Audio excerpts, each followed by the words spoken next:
violent imagery, in my experience, doesn't really work. It gets people upset. It may cause them for a couple of days to change their behavior.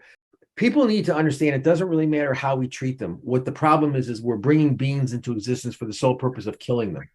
And there's something really wrong about that. However well you treat them, there's something really wrong with that. Yeah.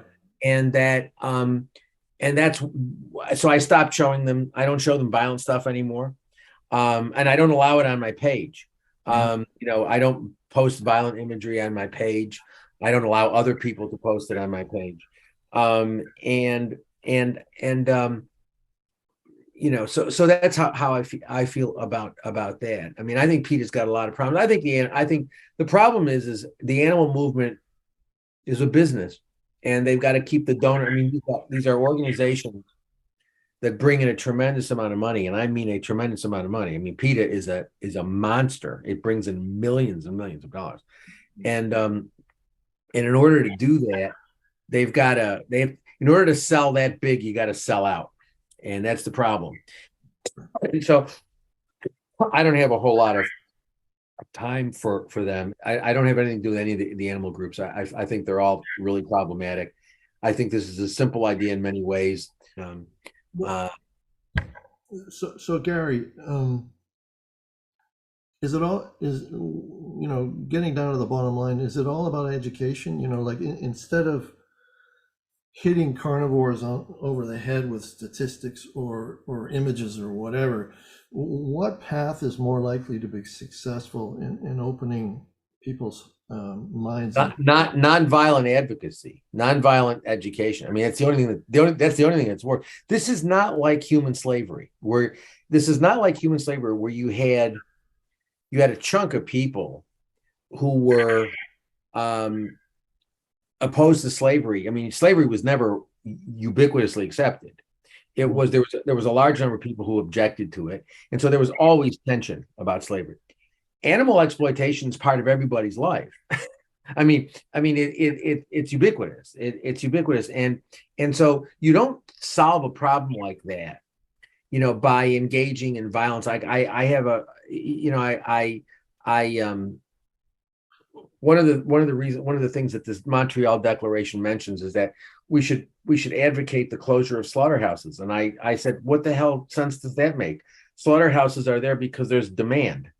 You can close 25 slaughterhouses today, and if the demand persists, 25 new ones will open up, or 25 existing ones will expand production capacity. It's stupid, and we're dealing with something that 98, and also like I remember once giving a talk in Canada at Guelph, University of Guelph in Toronto, or out in Ontario, it was in Toronto, it was Guelph, and and I was at Guelph, and this woman stood up and she said, I'm a member of the North American Animal Liberation Front or whatever. yeah. And she said, I don't understand. She said, you're opposed to violence. And I said, yeah. I said, I'm violently opposed to violence. And she said, um, if a vivisector is using 60 dogs a year, you don't think it's morally justifiable to use physical violence against him? And I said, no. And she said, then how do you call yourself an animal rights person? I said, let me ask you a question. I said, are you vegan? She said, yes. I said, is your mother a vegan? She said, no.